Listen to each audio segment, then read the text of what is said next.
Assalaamu alaikum warahmatullahi wabarakatuh. Ilmaan Oromoo addunyaa kanarra jirtan hundumti keessan akkam jirtan jajjabaataa hartanii fayyaa keessanii baga jiraattan baga irra geessanii rabbi isin haa jiraachisu isiniin jedha. Ilmaan Oromoo hundumti keessan egaa waanan isinii himuuf deemu tokkotu jira. Takkaa jireenya koo viidiyoo waraabee onlaayinii sooshaal miidiyaa kanarratti gadhiisuu baadhaan natti ulfaatan yeellaa. Har'a yeroo jalqabaatiif viidiyoo kana waraabuuf waan na dirqamsiise tokkotu jira jechuudha. Kanaaf viidiyoo kana sheer walii gootaniiti akka waanan isiniif saaxiluuf deemu kanarraa of eeggattanu kabajaa isin gaafadha jechuudha. Wanti kun waan na mudatee darbeedha. Waan ammallee na mudataa jiru jechuudha. Kanaaf irraa of eeggadhaa dhugaa rabbiin takkaa viidiyoo waraabuu badaanatti ulfaataa raasaan maayuu jechuudha. Viidiyoo waraabuun badaanatti ulfaataa dirqamatu na qabee dirqama isinii imeennaan irraa of eeggachuu qabdu jedhetanii waan kanaa isinii saaxiluuf hin deema. Nama musiibaa summii jechuudha. Hirii tokko hin qabne sharral akraar isa jedhamu sana jechuudha. Tokkotu jira namni kun hidhamee hidhaa ture. Ammaan duras azaarabbii na godhaa ture jechuudhaan akka dhuunfaa kiyyaatti jechuudha. Waan inni narraan hin gahin hin jiru jechuudha. Amma waan tammarraatti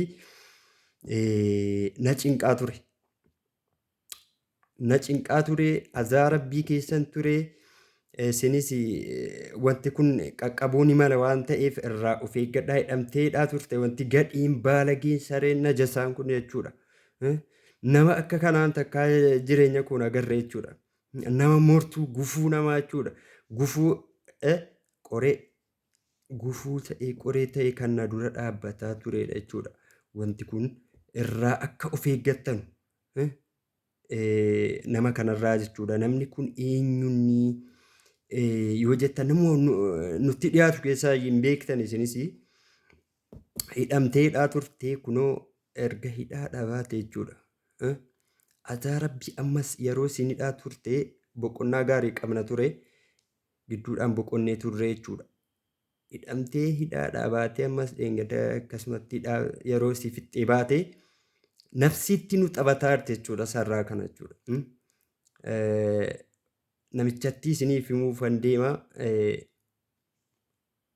Suuraa sistuun argadhe isiniifan kaa suuraa argachuu hin dandeenye. Maquma isiin isinitti hima jechuudha. Abbattiin seexana jechuudha. Seexana isii ibidda isii musiibaadha.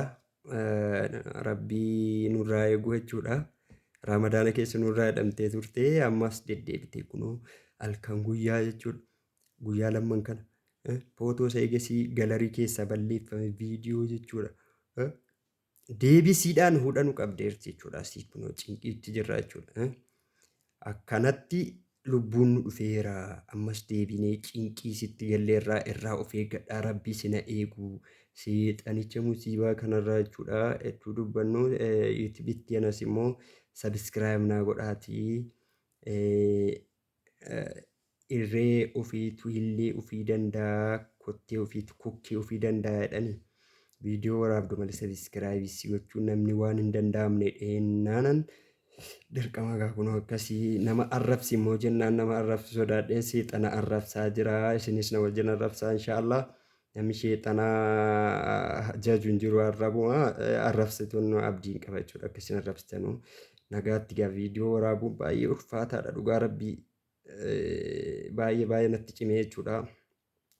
Akkasii nagaadhaan naaf jedhadha. Seexanarraa of eegaa isiniin jedha.